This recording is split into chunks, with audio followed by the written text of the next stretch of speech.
Maqaa Abbaa, kan Ilmaa, kan Hafuura Qulqulluu sadan Waaqayyo tokko. Ameen.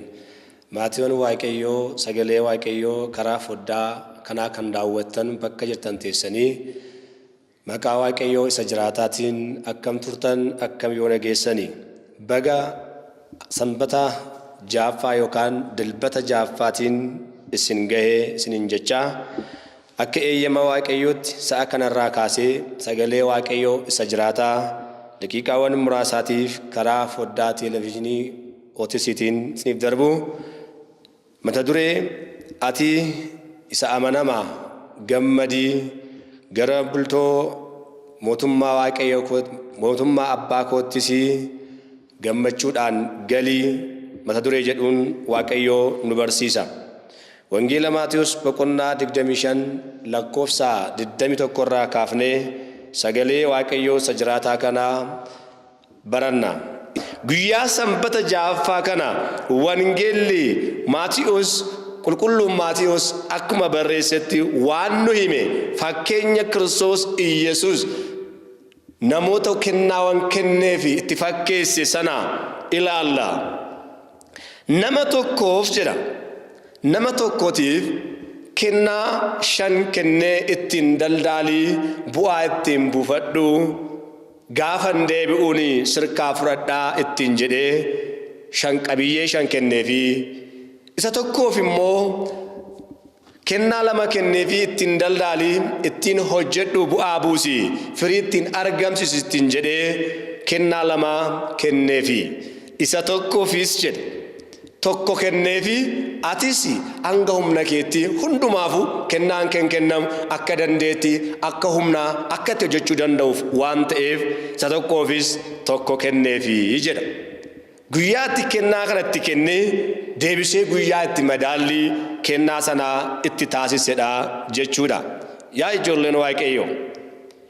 Kanaatiif fakkeenya kana gaafa fakkeessu mootiin kennaa kana kenneefis guyyaa tokko deebi'ee kennaa isaa fudhachuuf dhufee jedha.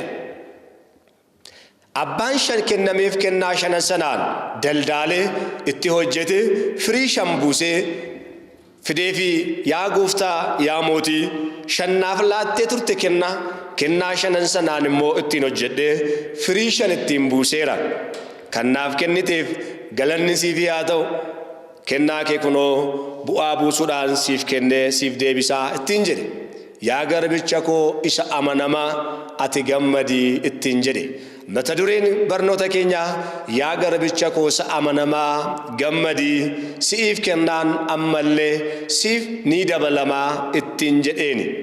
Kanaaf maal jedhaan ati isa siif kenneef amanamteetta. Bu'aa sittiin buusteetta ittinis hojjetteetta bu'aa naaf fiddeetta siif gammachuu siif mala gammachuu kanaan immoo gara mootummaa abbaa kootti seeni siif gammachuun baraan gabaraa siif ta'a ittiin jedhe. Kanaafiyyuu kan qabuuf hin dabalama ittiin jedhee eebbiseen. Abbaan lamaas yaa mootii galanni siif haa ta'u kennaa 2 naaf laattee turte meetii 2 kanaan daldaalee yookaan makliitii kanaan hojjedheen 2 bu'aa buusee fideera. Kennaa kana naaf kenniteef galanni siif haa ta'u bu'aattis buufadheeras bu'aa kanas narkaa fudhadhu ittiin jedhe. Ati yaa garbicha koo isa amanamaa waan xiqqoodhaaf amanamteetta siifis illee kennaatta. Kanaaf gara maasaraa abbaa koo gara mootummaa abbaa koo gara ulfinaaf kabajaatti atis gammachuudhaan seenii ittiin jedhe. Inni sadaffaan kan tokko ittiif kennameef sun waakkachaa gunguma waan dabaa hammeenya haasa'aa gara mootitti dhufe akkasittiin jedhe. Ati hammee hamaa waan taateef osoo hin facaasiin kan hammattu osoo hin hiriin kan funaannattu waan taateef waan asin sodaadhee fi qabeenya kee kanas funaannu dhoksuudhaan awwaaluudhaan kaa'ee gaafa dhufaatii keetii kunoo siif fideeraa ittiin jedhe. Atis yaa garbicha isa abaaramaa isa kennaa keetiin hin hojjenne narraa gadi bahii narraatii baasa kunis boo'ichaaf gadadoota isaatiif mala kennaa isaaf kenname ittiin hojjenne bu'aa ittiin hin buusne osoo nama biraatti kennee jiraadhee anaatiif bu'aa naa buusanii firii naa fiduuf ture anis immoo otoon kan hojjetaniif ittiinis daldaalee jiraadhees bu'aa ittiin buufadha waan ta'eetiif kanarraatii gadi baasaa isaatiif boo'ichaaf gadadoota isaaf mala gara dukkanaatti gadi baasaani achittis ilkaan isaa hooquu fi boo'uut isaaf ta'aa ittiin jedhe.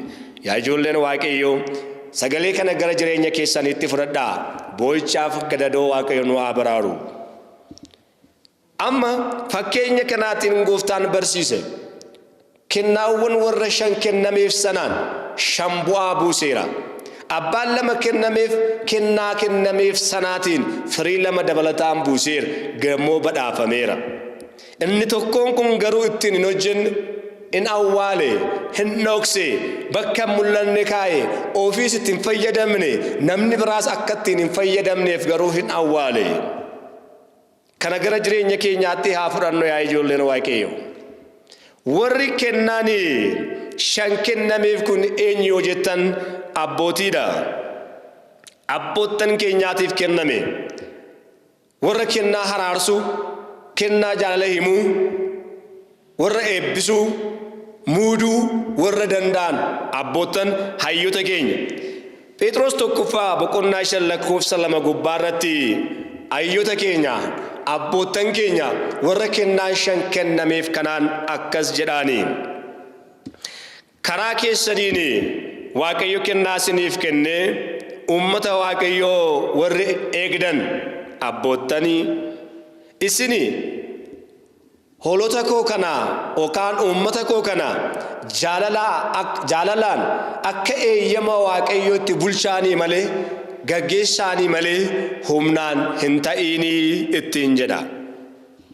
Humnaan miti akka jaalala Waaqayyootti gaggeessaanii malee karaa dhugaa ta'een gaggeessaanii malee karaa qajeelaan ta'eetiin gaggeessaanii malee akka ummataaf ta'utti akka fayyinaaf ta'utti akka Waaqayyoof tolutti akka Waaqayyo barbaadutti sabboottan kana gaggeessaanii malee haala fedhii keessaniitiif haala fooniif toluuf haala fooniif toluuf haala jireenya biyya lafaa mijatuuf akka adeemsa keessanii isinii mijatuun hin taasisiina.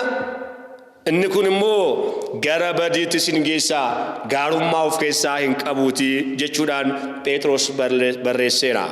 Yaa abboottan keenya ummanni isinirraa maal barbaada? Ummanni boqonnaa barbaada. Ummanni jaalala barbaada. Ummanni tokkummaa barbaada. Qajeelummaadhaan jiraachuudhaaf isinirraa eebba barbaadaatii jira. Isinirraa ulfina barbaadaatii jira. Isin warra walolee walitti nu haraarsaa. Isin warra kufee akka ka'aniif nu jajjabeessaa. Warra badan sagalee Waaqayyoo sooruudhaan nu barbaadaa fi maatii Waaqayyoo yaa abboottan keenya.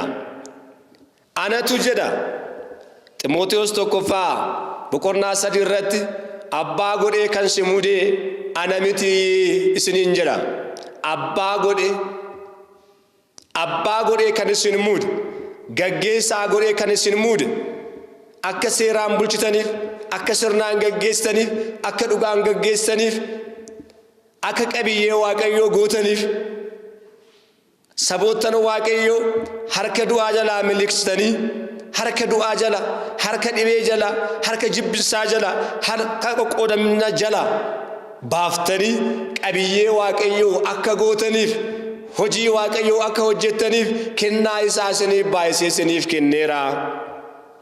Kanaaf isiniin akkas jedhe Waaqayyo akka eeyyama kootti gaggeessaayi. Akka eeyyama firoottan keessan hin jenne akka jaalala qomoo warra biyya lafaa irraa hin jenne akka fedhii warra biyya lafaa hin jenne akka warra shakkitootaa hin jenne akka warra aangoodhaaf fiiganii hin jenne akka warra biddeeniif fiiganii hin jenne akka warra qomoo lallabanii hin jenne warra qabeenya biyya lafaa lallabanii isiniin hin jenne warra qabeenya Waaqayyoo isa samiirraa isa warra boqonnaa akka argataniif lallabdan ta'a malee. Innis fedhii Waaqayyoo maal yoo jettan ilmaawwan Addaam cubburraa bilisoomanii gaabbii galuudhaan qabiyyee waaqayyoo akka taane waaqayyo kan barbaadu. Isin gaabbii galchuudhaan luboota gaabbii galcha muuduudhaan warra dhugaa wangeelaa himan rabsuudhaan ummatoota waaqayyo hojii seexanaa jalaa akka bilisa baastaniif ummata waaqayyo dhugaan akka qajeelchisaniif akka gaggeessaniif akka muudamtan hin dagatiinaas nin jedha. Yoo kana dagattan hin abaaramtu jechuudha. Gatii abbootii taataniitiif gatii abbaa taatan qofa isin muudamtanii dhugaan hojjenne yoo ta'e isa Ariyoosiin quunname isin quunnama. Isa Nisxiroosiin quunname, isa Maqedooniyoosiin quunname isin quunnama yaa abbootan. Isinis miliqaatii saba keessan miliqsiisaa. Ofii keessanii eebbifamaatii saba keessanis eebbisiisaa. Gara mootummaa waaqayyootti sabootan keessan fudhaa ce'aa. Sabootan keessan fudhadhaatti ce'aa. Museen sabootan Israa'el garbummaa jalaa baasuudhaaf dursa ofii isaa foonsaa rukuchuudhaan hojii foonirraa adda of baasuudhaan hojii biyya lafaarraa adda of taasisuudhaan kennaa hafuura qulqulluu kennameefiin raajii adda addaa gochuudhaan sabootan Israa'el garbummaa foonii jalaa bilisoomse. Aangootti nafa hin jenne muudama isaa immoo Iyyaasuuf dabarsee kenne. Yaa abbootan keenya, yoo isin eebbifamtan karaa keessan eebbifamna. Yoo isin kennaan keessan isiniif mirkanaa'e yoo eebbifame karaa keessan eebbifamna. Sagalee isin nuuf dabarsitan fayyinaaf nuu ta'a. Sagalee isin nuuf dabarsitan jireenyaaf nuu ta'a.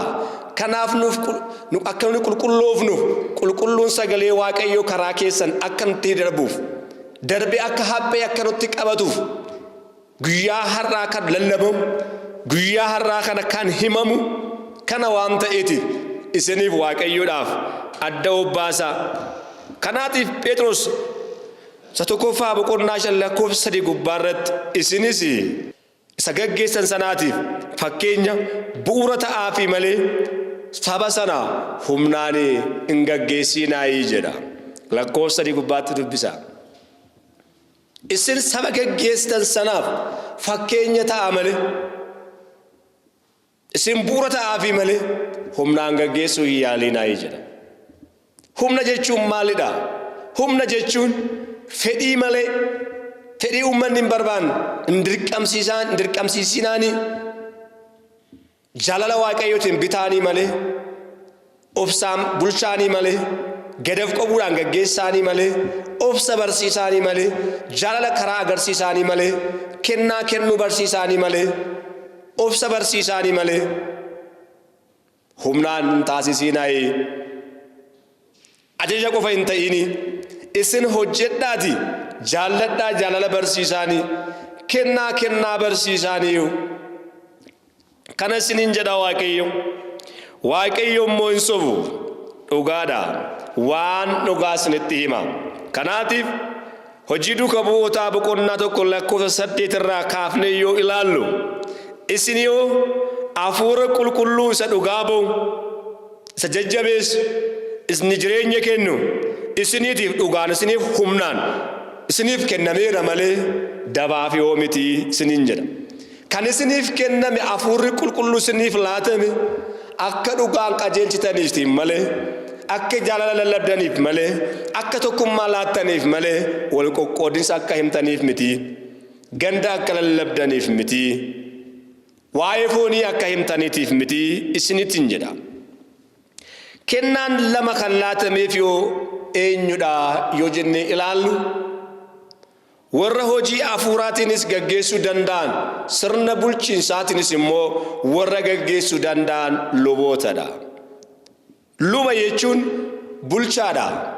Sirna bulchiinsaa ummataaf waaqayyo gidduu jiru karaa sagaleen waaqayyotti ittiin darbatamee laatamee ittiin bulmaata danda'amu waaqayyo irraa fuudhee saboota waaqayyo biraan kan gahudha.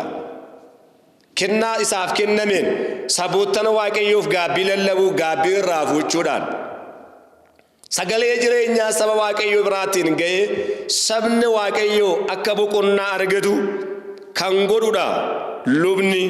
Kanaatiif isininis adabbiin bara baraa akkasiin argannee fi boqonnaa jireenyaa akka argattanii fi akka sagalee Waaqayyoo isa jiraataatti adeemaa isiniin jedha. Wangeela Maatiyos boqonnaa 25 lakkoofsa 46 yoo ilaaltan isiniifis karaa qulqullinaa akka adeemtaniifidha. Qulqullinaa yoo adeemtan, karaa dhugaa yoo adeemtan, infuutu yoo dhashitan ilmi keessan kan eebbifame ta'a. Intalli keessan kan eebbifamte taati. Ilmi keessan bakka isin bu'eetu wangeela lallabuudhaan, gaabbii himuuf gaabbii kennuudhaan, ulees harkaa fudhatee dabareedhaan sabootan Waaqayyoo qajeelummaadhaan dhugaadhaan bulchaa. Yoo isin jal'inaan adeemtan garuu kan isin keessaa ba'u jal'aa waan ta'eetiif innis immoo badiidhaaf kan qopheessuu fi gara dukkanaatti kan deemu ta'a. Kanaaf isinis carroomtaniittu hojii biyya lafaas firii buusuu akka dandeessaniif aangoon isiniif laatameera. Aangoon isiniif laatame immoo ulee isin harka jiru dabareen akka karaattaniif isinitti himameera. Akkasumas mootummaa Waaqayyootiif immoo bu'aa akka buustaniif immoo gonfoon Waaqayyoo kennaa Waaqayyoo immoo isiniitiif kennameera. Kanaaf lachuudhaan iyyuu karaa dhugaa ta'e karaa qajeelaatiin hojjedhaa isiniin jedha. Kanaatiif loon kennaa Waaqayyoo uummata isaatiif isiniif kenneef amanamaa. Haadha warraa keessaniitiifis, aangoo keessaniifis, mana keessaniifis, uummata keessaniifis amanamaa ni eebbifamtu. Warri immoo amanamtan akkuma Phexros warri dhugaa baatan, akkuma Phaawulos warri dhugaa baatan dhugaan immoo eebbifamtaniitu, carroomtaniitus. Sababiin isaa akka namootni firii buusanii ilma argachuun, intala argachuun fuuldura Waaqayyootti simboo argattaniitu. Akkasuma sagalee Waaqayyoo saboota Waaqayyoo himuudhaan immoo, lallabuudhaan immoo, gaabbii kennuudhaan immoo, qajeelchuudhaan immoo mootummaa Waaqayyoof sabootan qopheessaniitti isin dhuguma carroomtaniitu. Kanaatiif kennaan kun isiniif laatame. Isaan inni biraa inni sadaffaa irratti arginu isa kennaan Waaqayyo tokko kennameefi ati dabaadha waan taateef, ati hamaadha waan taateef immoo si jalaa awwaalee tursiisee seeraan qabeessiif kenneera jedhee of gaarii fakkeesse, qajeelaa of fakkeesse, nama sirrii of fakkeesse, fuula isaa tolchuudhaan, uffataan huccuun of bareechuudhaan, arraba qofaan of tolchuudhaan, ulfina Waaqayyoo dhoksuudhaan hojii biyya lafaa hojjetu isa akka Yihudaa jechuudha. Yihudaa kennaatti kenname awwaaluudhaan, dhoksuudhaan, ofiisootti hin fayyadamin, namoonni biraas akka hin fayyadamne, ofiisoo hin bilisoomin, warri kaanis akka hin bilisoomne, lallabaa afaanii qofaa, ifa fuulaa qofaa, dibata fuulaa qofaa dibatanii, kan warra harka areebaniif, warra waa'ee isaa himaniif of duuba oofaa, warri adeeman immoo fuuldura Waaqayyoodhaa ulfina hin qaban. Kanaatiif kennaan tokko kan isiniif kenname dammaqaa ijoolleen Waaqayyo. Kennaa lallabaa ta'uu danda'a. Ati lallabdee saboota Waaqayyoo gara karaatti deebisuu dandeessa ta'a. Kennaa siif kennameen garuu dhugaadhumaan hojjedhu. Lallaba kee kana biddeeniin godhiin jireenya godhi. Faaruu kee kana biddeeniin godhiin jireenya godhi. Haraarsuu kee kana biddeeniin godhiin jireenya godhi. Kadhannaa qulqulluuf dhaabattee kadhattee Waaqayyoof saba isaa walitti araarsuudhaaf yoo siif kennameera ta'e biddeeniin godhiin, mindeeffama hin godhiin, jireenyaaf godhadhu. Waaqayyo immoo biddeeniif hin amatamuuti. Kanaatiif kennaan siif kenname maalidha? Kennaa siif kenname kanatti hojjechaatii jirtaayi.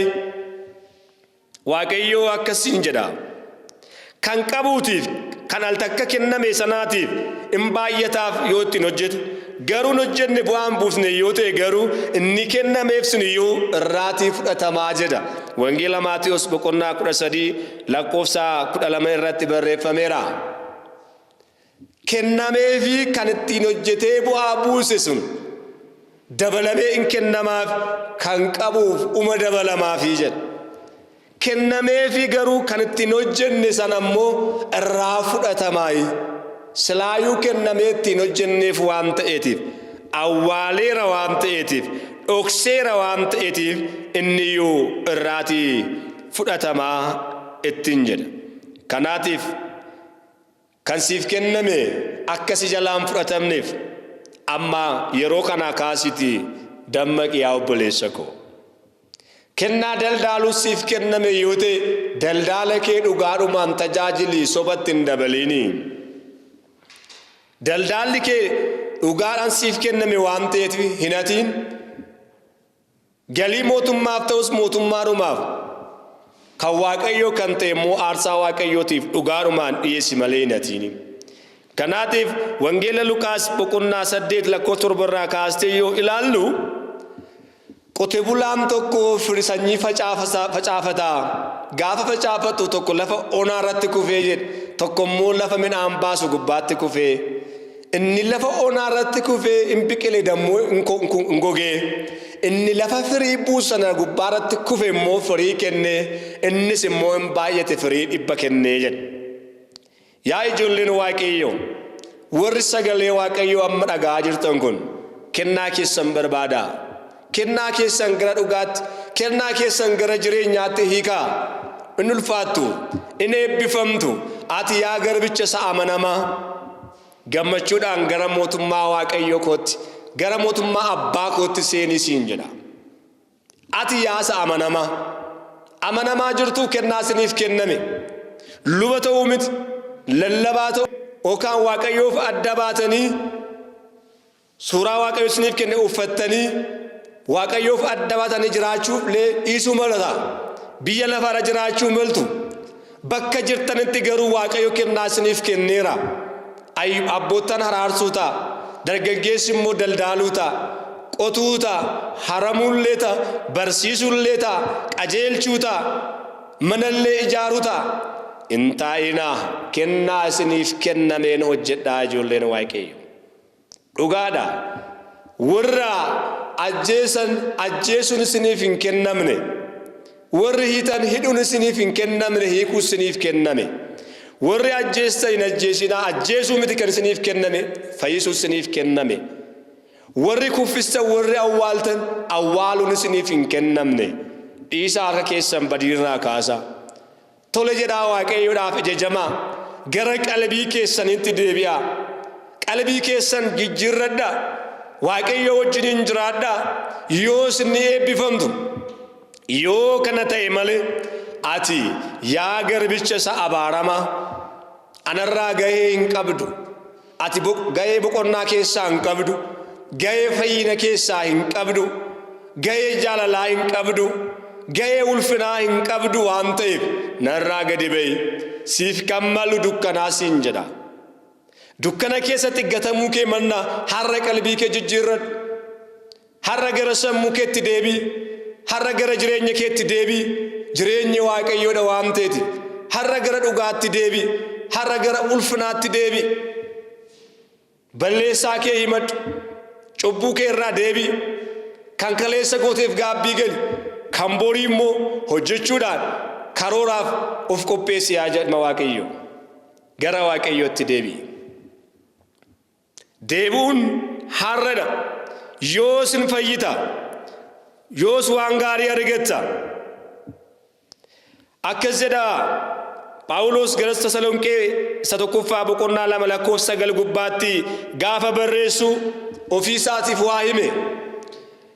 Yaa obboloottan koo, yeroon isin bira dhaabadhee dadhabbiidhaan ta'ee wangeela isiniif lallabaa ture isin dhamaasuudhaaf tokkaallee yaadeen beeku. Waan nyaadhu, waan uffadhu, waan dhuguuf sana ofuma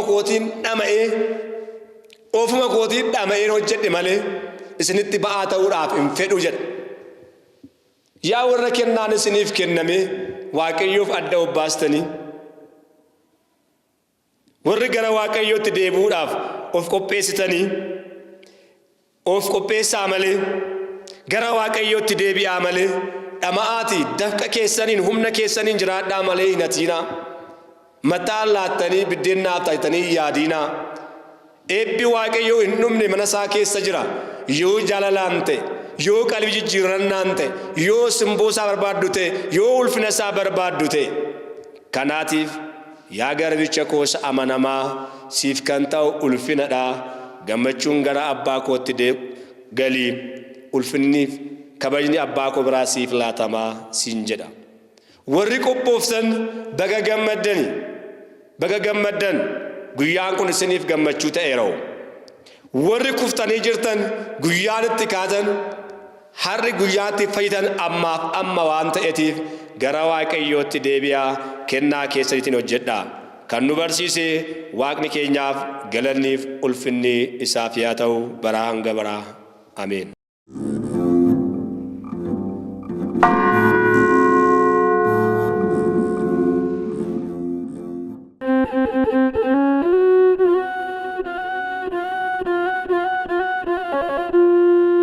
Imala ergamummaa ji'a Amajjii bara 2013 eebbifamoo Abbaa Rufaa'el Duree Phaaphaasii biyyoota kutaa Lallabaa Lixa Wallagga, Qeellam, Dambidolloo, Gaambeellaa, Beenishaangul, Asoosaa fi Lixa Sudaan. Kabajamtoota daawwattoota keenyaa biyya keessaa biyya alaa kan jirtaniif kan jiraattan macaafni qulqulluun Faarsaa Daawit boqonnaa 118 lakkoo golbootiin 119 lakkoofsa 1-2 irratti ብፁዓን ለንጹሐን በፍኖቶሙ ወእለ ያውሩ በሕገ እግዚአብሔር jechuunis karaan isaanii qulqullaa'aa seera waaqayyootiinis kan bulan eebbifamtootadha.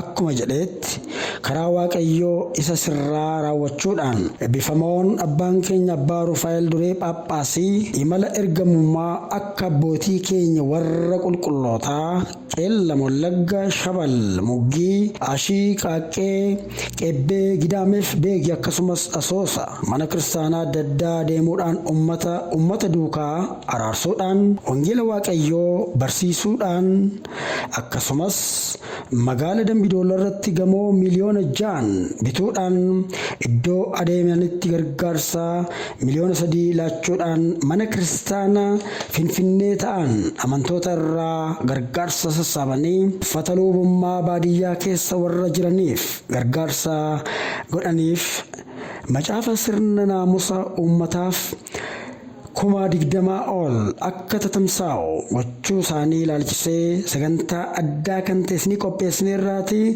nu hordofaa affeeraa keenya.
Waaqayyoon kan isinii jaallatu ijoollee Dingil Maariyaamii, ijoollee Tawaahidoo, Jolle Abuna Tekla Haymanoti akkam bultanii fayyaa jirtu nagaa jirtu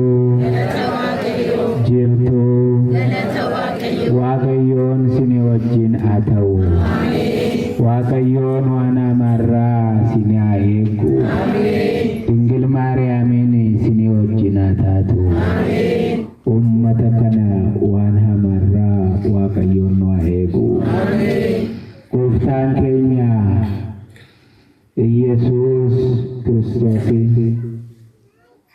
Matsaafa qulqulluu gaafa inni barsiisu Madaani'aalam Kiristoos kan kufe kaasuudhaaf dhufe kan bade barbaaduudhaaf dhufe kan jibbame akka jaallatamuudhaaf dhufe kan gatame kaasuudhaaf dhufe amantiin keenya ortodoksiin isa bade barbaaduu isa gatame kaasuu isa jibbame akka jaallatamu gochuu isa rakkate gargaaruu mana Waaqayyoorraa fagaatee kan jiru mana Waaqayyoo akka dhufu gochuu wajii amantii keenyaati kun wajii beeta kiristiyaanii keenya kun Gooftaan keenya Yesuus Kiristoosis naannoo Israa'elii Matsaafa qulqulluu gaafa inni barsiisu warra cubbuu hojjetanii warra kufanii warra baqatanii gara isaa waamaa ture Gooftaan keenya Yesuus Kiristoosin naannoo Israa'eliirra gaafa inni deemu mucaa Daawit ifa manu godhii jedhu turan gaafa karaarra darbu mucaa Daawit ifa manu godhii nuu cubbuu hojjenneerraa nuu seera kee cabsineerraa karaa keerraa baaneerraa cubbuu hojjenneerraa yaa Waaqayyoo ifa manu godhii jedhanii karaarra iyyuu turani isinii isaarra Waaqayyoo ifa manu godhii akka jettanu dhufne cubbuu keessaniif ifama akka godhu Waaqayyoo wajjin tokko akka taatanu karaarra gaafa inni darbu karaan darbasiisanuu turani gaafa sana Biirooniikaa kan jedhamtu dubartiin tokko jirti Biirooniikaan kuni waggaa 12 guutuu dhanna seerraa dhiigni lolaa ture akka keessan mukuraabiin deemtu beeta kiristiyaaniin deemtu akka iddiriin deemtu akka keessan sargiin deemtu akka keessan walga'iin deemtu maaliif nama bira dhaabbatte dhanni seenxiraa jedhanii namni see jibbaa ture raaffatamtee gatamtee mana see keessa kuftee turtee Biirooniikaan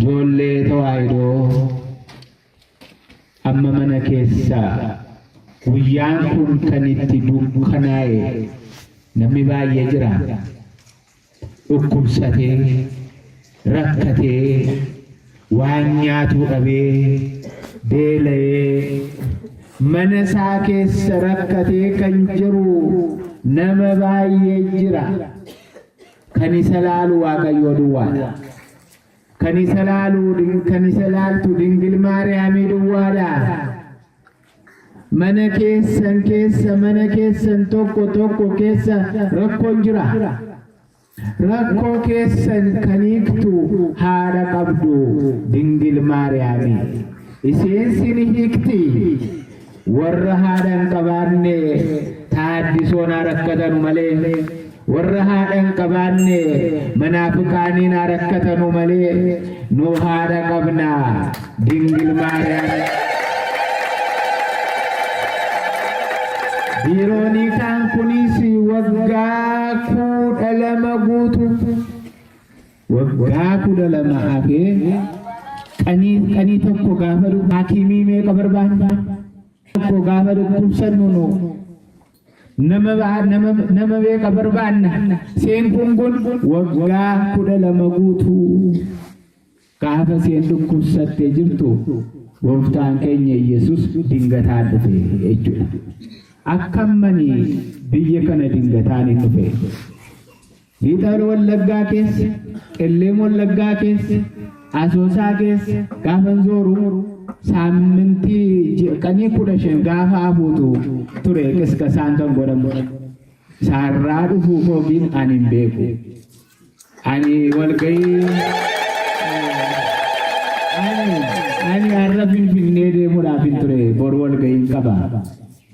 Gin makinaan koo dhiqatee maal jedhee bor har'a Finfinnee deemuudhaaf gaafan jira sa'aatii 10 irratti gara noolee deemi kan jedhu Hafuura Qulqulluun natti dhufe.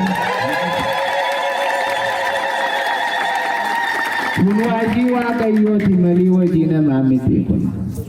Dubartiin kunis Biroonikaan waggaa kudha lama guutuu kan isee gaafatu dhabdee mana isee cuftee turte.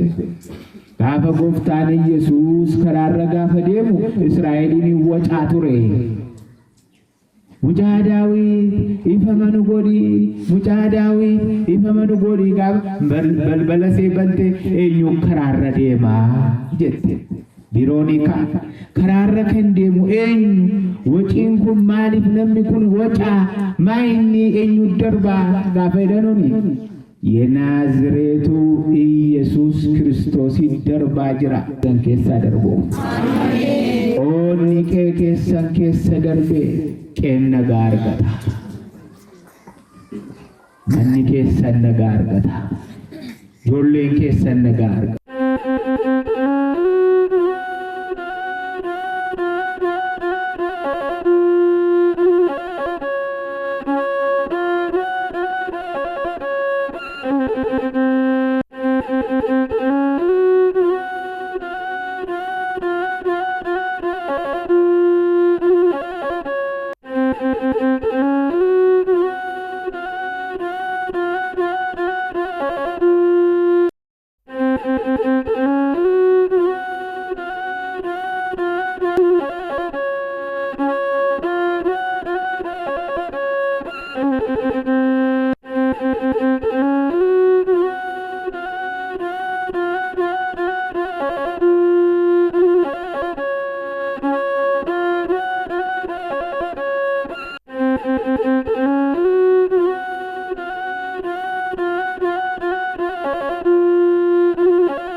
هللويا هللويا هللويا لمنفس قدوس مسجد الآب مسجد الوهر مسجد لمنفس قدوس ስብሐት ለአብ ስብሐት ለወልድ ስብሐት ለመንፈስ ቅዱስ እግዚእነ ወመድኃኒነ ኢየሱስ ክርስቶስ ወቡሩክ ጰራቅሊጦስ መንፈስ ቅዱስ። ጨርስና ገነበበ ወደአች ፕሮግራም ይጀልቃል።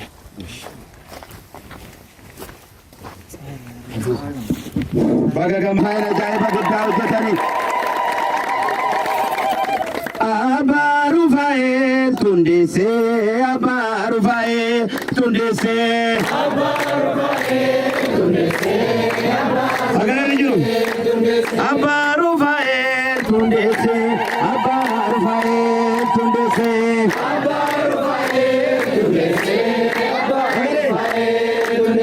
ገዳሚቻ ጉዳይ ሳደጊ ኬሳ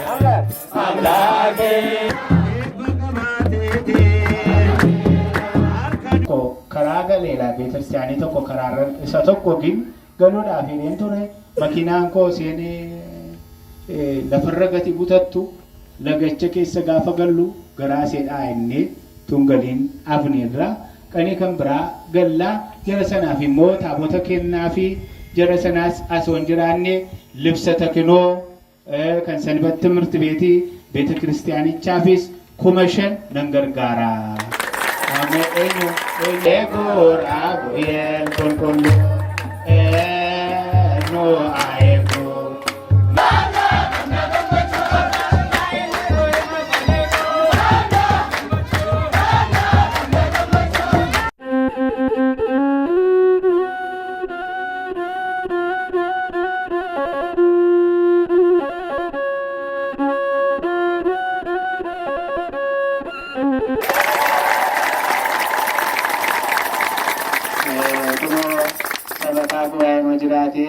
Furatee gaafa raaguelii qeesonni uffatanii kan itti qaddasanuu gaafa ximqataa kan uffatanuu wayyaa saba raagueen furachuu hin danda'a jechuudha.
Kanita rakkoon jira mana keessan keessa.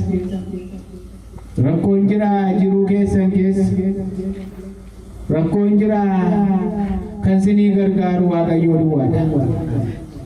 Kan sinii ilaalu Waaqayyoo duwwaadha. Kan sinii ilaaltu Dingil Maariyaamii duwwaadha. Haadha keenya duwwaadha. Matsaabuun kunis kan isaa gargaaru dhabee sireerra gaafa ciisu gaaf tokko Madaani'aalam Kiristoosiin gara Matsaabuu dhufe. Matsaabuu gara Saliihoom wanziin deemiti hin fayyitaa jedhe kan nageessu naman qabu jedhe. Kan nageessu naman qabu. Ani sin gargaara kai siree kee qabiiti utaalii jedhe. Siree qabee utaalee ummata muuggee qanii tokko aduun sinii ba'a. Qanii tokko aduun hin ba'a. Inni darbeera. Qanii tokko aduun sinii ba'a. Qanii tokko Waaqayyoon sin ilaala. Bilisummaan kee keessan haa galu. Bilisummaan kee keessan keessa galu.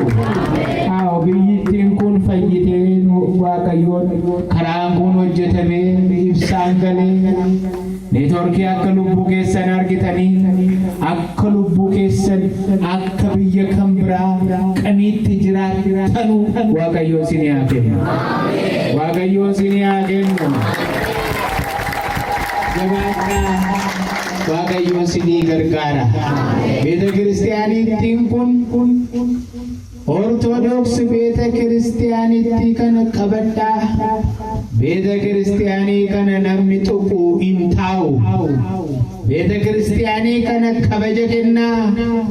Biyya kan goote Ortodoksiidha Itoophiyaa. Ortodoksiidhaaf kabaja kennuun barbaachisa. Isee kan tuqe hin jiraatu. Amantiin kun immoo beeta kiristaaniin keessan kun immoo abbootiin keessan immoo poolitikaa keessan jirru nu kaadiree Iyesuus Kiristoosidha. Kan gooftaa Iyesuus Kiristoos Madaani'aalam Kiristoos ani kaadiree isaati. Wangeelii isaa dubbatti beeta kiristaaniin poolitikaa keessa jirtu. Geetii kanaatiif ummanni Oromoo biyya keenya guddisuudhaaf hin dhufe. Biyya keenya biyya kan biraa Phaaphaasonni deemanii guddataa jira. Fooqiin hojjetamaa jira. Qarshiin mindaan qeesiin guddataa jira. Dargaggoonni guddataa jiru. Sinodoosiin keenya ijji isaa gara karan turre. Ijji isaa gara kan biraa ture. Amma ijji isaa gara muggiidha.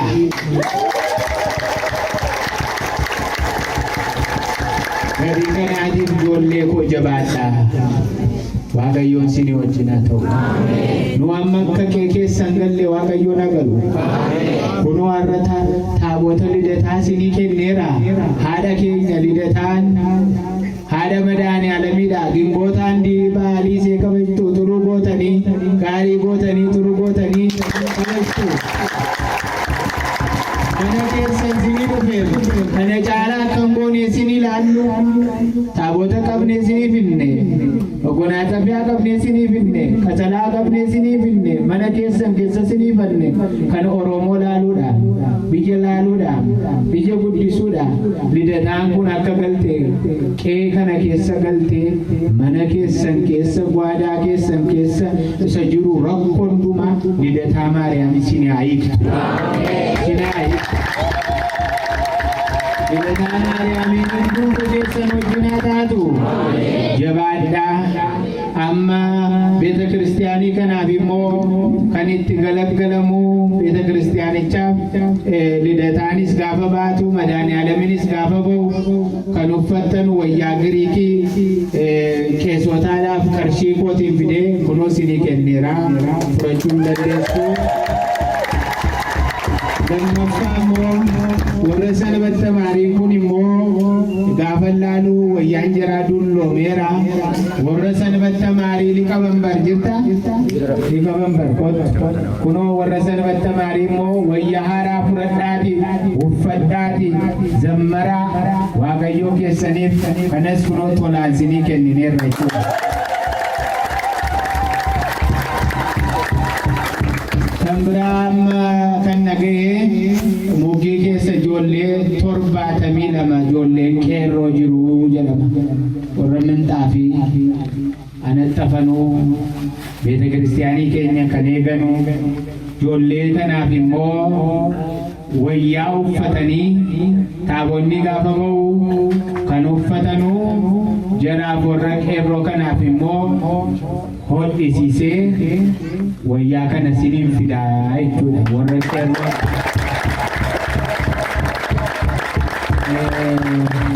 warri qeerroodhaaf immoo maabarri keessan akka tadaraaja'u akka jabaadha. Yooni kan isinii jaallatu ijoollee Dingil Maariyaamii ijoollee Tawaahidoo akkam jirtu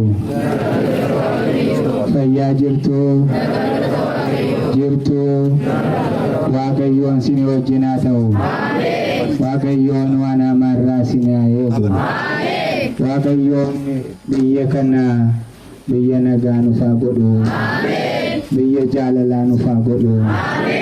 Waaqayyoon immoo ummata anfilloodhaaf bilisummaa kennu.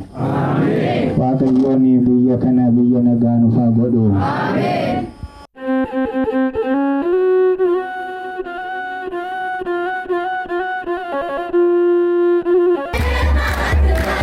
Abba gari kamna baro faini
seera macaafa qulqulluu cabsitee jiraatti.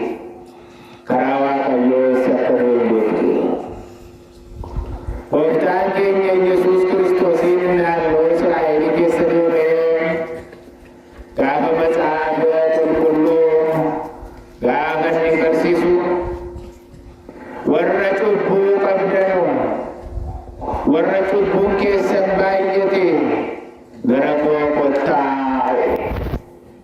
Gooftaan keenya isa kufee kaasaa. Gooftaan keenya isa badee barbaadaa. Gooftaan keenya isa nama tuffatee kaasaa. Gooftaan keenya isa jibbamee gara isaa fidaa.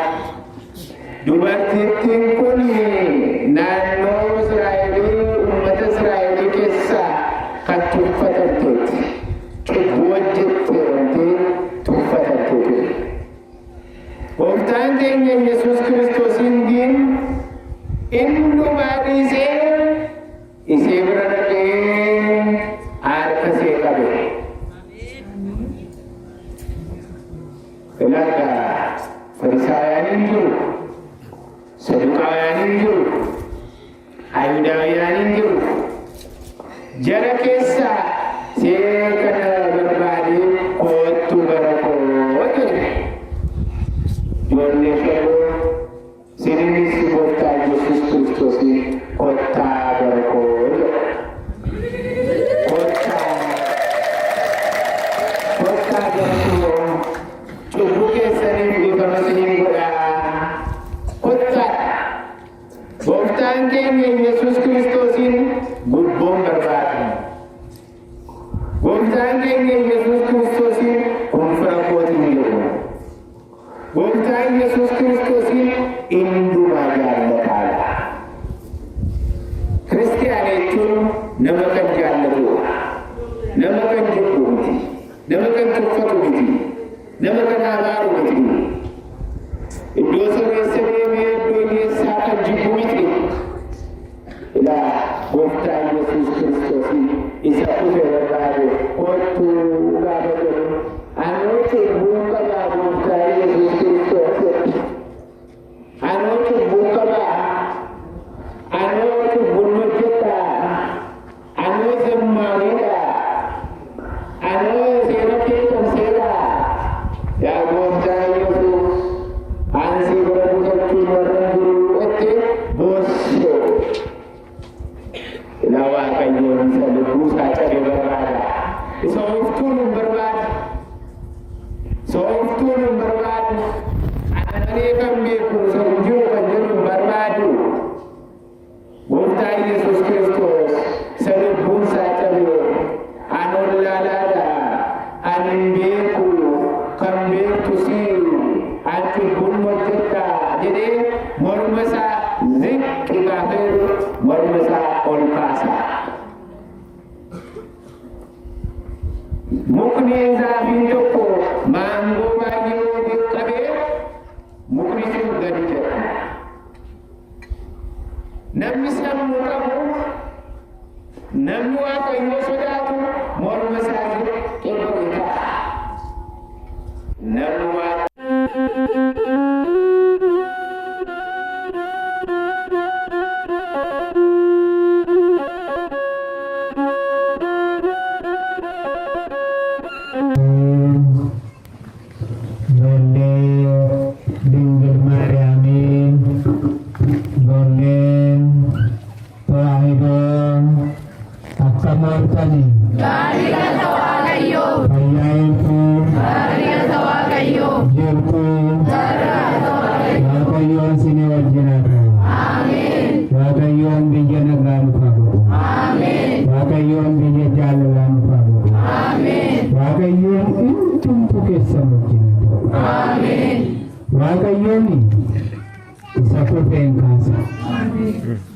Waaqayyooni isa gatameen barbaada.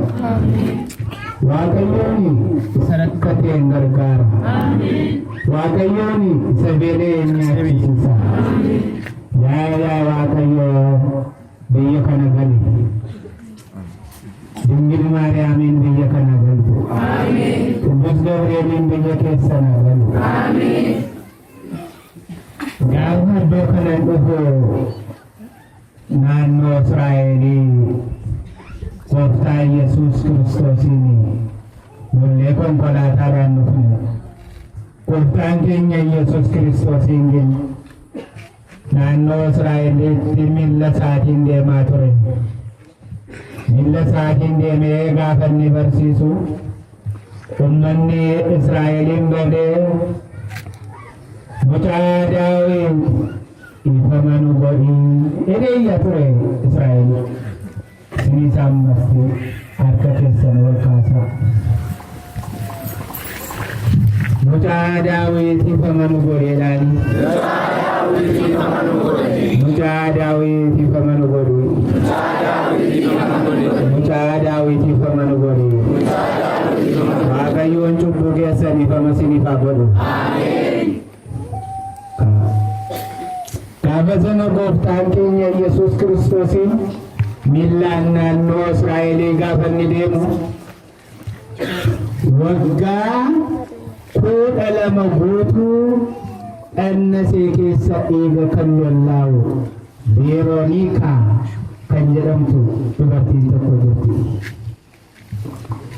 Veeroniikaan kun waggaa 12 guutuu dhannasee keessa dhiigni lola. Ijjiriin deemtu, dhukkubiin deemtu, beeta kiristaaniin deemtu, walga'iin deemtu. Maaliif?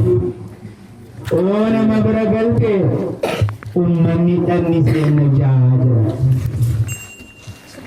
Namarraa baqattee jiraatti. Kan isee gargaaru hin jiru, kan isee laalu hin jiru, kan isee kaasu hin jiru, kan isee bawwisu hin jiru. Naannoo Israa'elii keessa warri jiran dooktaroonni hundumtu Veeroniikaa kana fayyisuu dadhaban. Isheen egaa nama bira erga hin deemne, dhukkubii erga hin deemne, beeta kiristaanii erga hin deemne, iddirii erga hin deemne, mana koo keessan taa'aa jettee mana see keessa dhokottee teessi turte.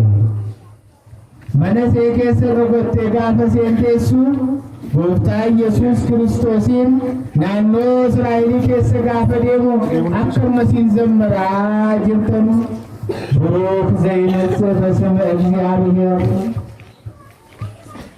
መቃ waaqayyo waamaa gaafa inni jirri zammaranu የዳዊት ልጅ ማረን gaafa jirri jedhanu dubartiin kun mana ishee keessaa baate maal jette karaa kanaan kan darbu eenyu itti gaafa karaa kanaan karaarra kan deemaa jiru ummanni kun kan isa laalaa jiru eenyu inni darbaa jiru itti gaafatte inni darbaa jiru qoricha kan ta'e inni darbaa kan jiru Madaani Alam Kiristoos qoricha namaaf kan ta'e kan kufee kan kaasu kan irraanfatame kan yaadu Madaani Alam darbaa jira innaan dhiiga see lafarra gocha dhiigaa deemtee rabdee qamisii isaa qabde.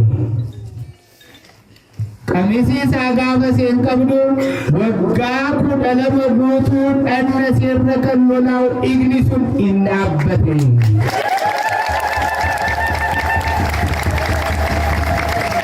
Ijoollee koo amma mana keessa rakkoon jira. Waadaa keessan keessa rakkoon jira. Iddoo deemtan nuti rakkoon jira. Dingil Maariyaamiin mana keessa nagaltu. Ani gaa kan hin dhufe isin eebbisuudhaaf hin dhufe. Ijoollee koo gatii taataniif Qidduus Sinodoosiin ummata kana eegee jedhee erge. Gatii kanaatiif gwaada isinis rakkoorra jirtu rakkoo keessan hundumaa har'aa qabee Waaqayyoon biyyattii kana keessaa haa balleessu. Biyya nagaa isiniif haa ta'u. Lubbuu keessa waan jiru hundumaa haati koo Dingil Maariyaam isiniif haa kennitu. Waan lubbuu keessa jiru kana Waaqayyootti himaa. والجالة لقيسو والجالة والانجبنا توكو النجيسين دوتي عبد والقرقارة والرقابدان إيساف قرقارة والجنينياتا والانجبنا والنوننا توكوتا إنيو سيني قرقارة واقعيو لكن سيني قرقارة أمس واقعيو سيني قرقارة Cakka bosona kana keessan buna dingil Maariyaamiin agaltu. Ameen. Bosona kana keessan buna ergamaa Gabrieliin agalu. Ameen. Innumtu keessan wajjin Gabrieliin sini eegu. Ameen. Nu nama Waaqayyoodha. Ameen. Ani kaadhee Yesuus Kiristoosidha. Ameen. Waan Yesuus Kiristoos isinitti mul'ate abbaa keessan abbaa amantiidha. Rakko keessan induma Waaqayyoon balleessu. Ameen. Wal jaallatanii tokko taatanii jiraadhaa. Waliin dhiibinaa. Waaqayyoon immoo isinii wajjin ta'a. Beeta Kiristiyaaniin keenya Itoophiyaa Ortodoks Tawaahidoo Beeta Kiristiyaaniin abbaa indumaati. Induma keessaniif nu abbaadha. Induma keessan jaallanna. Isinis wal jaallatanii Waaqayyoon isinii wajjin ta'a. Beeta Kiristiyaanii kan amma hojjettanii. Amma Beeta Kiristiyaanii kun asittiin dhaabbata jedhee yaadan qaba. As keessas manni keessanii manni itti jiraattan mana saariidha. Qorqorroo nagaan qabdan. Mana Waaqayyoo gin bareechisanii hojjettaniitu kunu manni keessan gidhaa bareedu akkuma kanadha. Mana Waaqayyoo Beeta Kiristiyaanii kanaaf ulfina kenna. Beeta Kiristiyaanii kana namni kabajuun kabajama. Beeta Kiristiyaanii kana namni kabajuun kabajama. Beeta Kiristiyaanii kana namni tuffate immoo hin tuffatama. Beeta Kiristiyaanii kanatu biyya Itoophiyaa qabdee kan jiraatte Beeta Kiristiyaanii keenya. Itoophiyaa Ortodoks Tawaahidoo Beeta Kiristiyaaniidha. Itoophiyaa qabdee karannaa seetiin, ixaanii seetiin, maswaadii seetiin, masqalee seetiin biyya kana qabdee kan jiraatte Ortodoks Tawaahidoodha. Isininis kan isini qabdu, kan isini gargaartu Beeta Kiristiyaanii keenya. Beeta Kiristiyaaniin immoo isini wajjin haa taatu.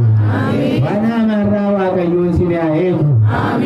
Waaqayyoon isini wajjin ta'e qeen keessan, saan keessan, manni keessan innumtu nagaa isiniif haa kennu. Waaqayyoon immoo waan hamarraa isini haa eegu. Ammaan immoo akka ijoollee kootiif isini gargaaruu dhufeera. Isiniin gargaaruudhaaf dhufeera. Beeta Kiristiyaaniin kun gaafa kabajamu baala waldii dhamti. Gaafa baala waldii kan ta'u kunoo wayyaa Giriikii qarshii kootiin bitee Beeta Kiristiyaanii keessaniif tolaan isinii kenneera jechuudha. Lammaffaa sanbata timirti beelli qaban bariin jira. Gochootee sanbata timirti beelli qaban bariin immoo wayyaa haaraa kana uffadhaatee zammaraa oo isinii hanqate immoo isiniin dabala.